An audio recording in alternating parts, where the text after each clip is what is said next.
तो England versus India का tour complete हो चुका है, जहाँ पे इंडिया ने टी20आई सीरीज भी खेली, ओडीआई सीरीज भी खेली।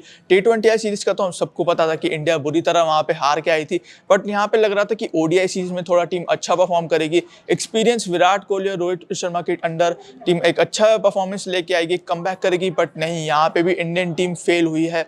और हमारे साथ है सौरभ सर। तो सौरभ सर, पहले तो आपका इस सीरीज के ऊपर हम देख चाहते कि मतलब कैसी परफॉर्मेंस है इंडिया की। टी20आई में भी गंदी परफॉर्मेंस थी, यहाँ पे ऐसा लगा था कि एक्सपीरियंस आया है तो साथ में कुछ कमबैक होगा टीम का, टीम अच्छा परफॉर्म करेगी, यहाँ से एक अच्छे रूट की तरफ जाएगी टीम। आपका क्या कहना है यहाँ पे? अब बिल्कुल उम्मीद यही थी कि हम जो टी20आई सीरीज का जो जख्म था, जो हार जिस तरह से मिली थी, उस कहीं ना कहीं उस पर मरहम लगाई गई ओडीआई की सीरीज पर। ऐसा हुआ नहीं। कहीं ना कहीं लगातार जिस तरह से बीच सीरीज में कई सारी जो अफवाहें जो चली, रोहित शर्मा के रिटायरमेंट की हो या विराट कोहली के बीच में अपडेट आने शुरू हो गई, इस बीच खिलाड़ियों का चोटिल होने का सिलसिला भी जारी रहा। इनफैक्ट जब हम लॉर्ड्स के मैदान तक पहुंचे, उस समय तक हमारे कम से कम 5 से 6 खिलाड़ी चोटिल हो चुके थे। बिल्कुल। हम निर्णायक मुकाबले में जब हमें 3 से 4 चेंजेस करके हमें मैदान पर उतरना पड़े, तो आप ये समझ सकते हैं कि टीम की स्थिति क्या चल रही है। और कहीं ना कहीं सिर्फ खिलाड़ियों के नहीं, कोचिंग स्टाफ में कुछ न कुछ तो दिक्कत चल रही है। कोचिंग और सिलेक्टर्स में कहीं ना कहीं कुछ दिक्कतें हैं, और जिसका खामियाजा अब टीम लगातार भुगतते हुए नजर आ रही है। उसी पॉइंट पे आने वाला था कि जब एक टीम हारती है तो वो सिर्फ उसके प्लेयर्स की वजह से नहीं हारती,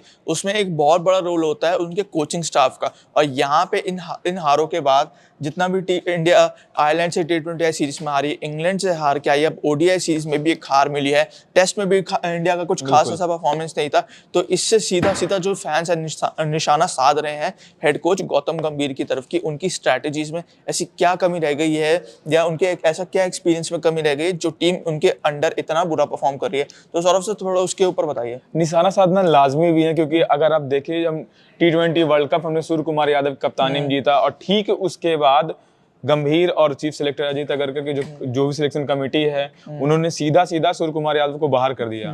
हमारे साथ टीम के जो मेन जो भी खिलाड़ी थे, वो हमारे साथ इंग्लैंड के साथ टी20 सीरीज में नहीं नजर आए। हम समी को भूल चुके हैं, जो कि समी लगातार प्रूव कर रहे हैं घरेलू यहाँ पे सीरीज में कि हाँ वो अच्छा कर रहे हैं। हम उनको भूल चुके हैं। हम मोहम्मद सिराज को नहीं वापस कर ला पा रहे हैं। बुमराह आ रहे हैं, बीच में फिर चोटिल हो जा रहे हैं, इतने लंबे समय के बाद आए फिर से चोटिल हो गए। तो कहीं ना कहीं कुलदीप की मांग होती है, वहां पे नहीं खिला पाते। तो सिलेक्टर्स कहीं ना कहीं कंफ्यूज हैं। कोच गंभीर नई टीम बनाना चाहते हैं, नए लड़कों के साथ टीम बनाना चाहते हैं, पर इसके ये नई टीम बनाएं, लेकिन साथ में जो अनुभव जो चाहिए होता है टीम में, वो नहीं दिख रहा है टीम में। और कहीं ना कहीं कॉन्फ्लिक्ट तो है, बहुत ज्यादा कॉन्फ्लिक्ट है। हम आपको बता दें कि जो काफ़ी ऐसे क्रिकेट एक्सपर्ट्स हैं, उन्होंने इस चीज़ को क्रिटिसाइज भी किया है कि आफ्टर आईपीएल ये टीम का सिलेक्शन हुआ है, और आईपीएल के बेसिस पे हमने ये टीम सेलेक्ट की थी, लेकिन ओवरसीज कंडीशन में बाहर की पिचेस में यहाँ पे इंडिया का बिल्कुल ही एक परफॉर्मेंस लो लेवल पे आ गया था। और यहीं पे में अगर हम बात करी जाए तो गौतम गंभीर के, अब थोड़े स्टैट्स के बारे में बात करते हैं कि आफ्टर टी20 वर्ल्ड कप किसी ने नहीं सोचा था कि जो टीम टी20 वर्ल्ड कप जीत के आ रही है, आईपीएल में सब प्लेयर्स अच्छा करके आएंगे, वो इतना बुरा परफॉर्मेंस करेगी टी20 और ओडीआई सीरीज में। और अब सर एक बार ये बताइए कि आफ्टर आईपीएल हम कितने मैचेस हारे हैं और कितना जीते हैं? सीधा हम अगर आकलन करें तो 10 मैचेस हम अभी लगातार, क्योंकि यूके टूर पे ही हम लोग लगातार गए थे। आयरलैंड के खिलाफ हम जो सीरीज खेलने गए, वहां भी हमारा सुपड़ा साफ हुआ आयरलैंड से, वो बहुत बड़ा झटका था।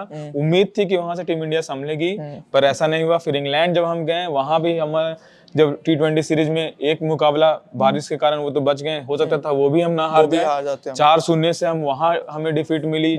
बात जब वनडे की आई, रोको आए थे, तो कहीं ना कहीं उम्मीद थी कि अब शायद टीम वनडे में जीतेगी। एक मुकाबला हमने जीता, पर वहां भी सीरीज हमें गंवानी पड़ी। और रोको पे लेके लगातार जो कहीं ना कहीं रूमर्स जो चले, उसका दबाव पूरी टीम पर साफ तौर पर दिखा। और कोचिंग स्टाफ क्या कर रहा था, कुछ समझ में बिल्कुल भी नहीं आ रहा था। बीच में कोचिंग स्टाफ से भी कुछ बड़े नामों की चर्चा हुई। ड्रायन टेंडुलकर की बात हो, हमारे फील्डिंग कोच दिलीप की बात हो, मॉर्ने मॉर्कल की बात हो, इनकी भी छुट्टी होने की बात चली। तो कहीं ना कहीं जो रूमर्स लगातार जो चल रहे थे, इसका असर टीम इंडिया का परफॉर्मेंस पे साफ तौर पे पड़ा है। और इसी कारण हमने पूरा ये दौरा हमारा खराब बीता है। आफ्टर ये ऐसी परफॉर्मेंस के बाद आपको क्या लगता है कि गौतम गंभीर की जो इस पर जो सीट है, जो उनकी पोजीशन है, अब वो सेफ है या नहीं है?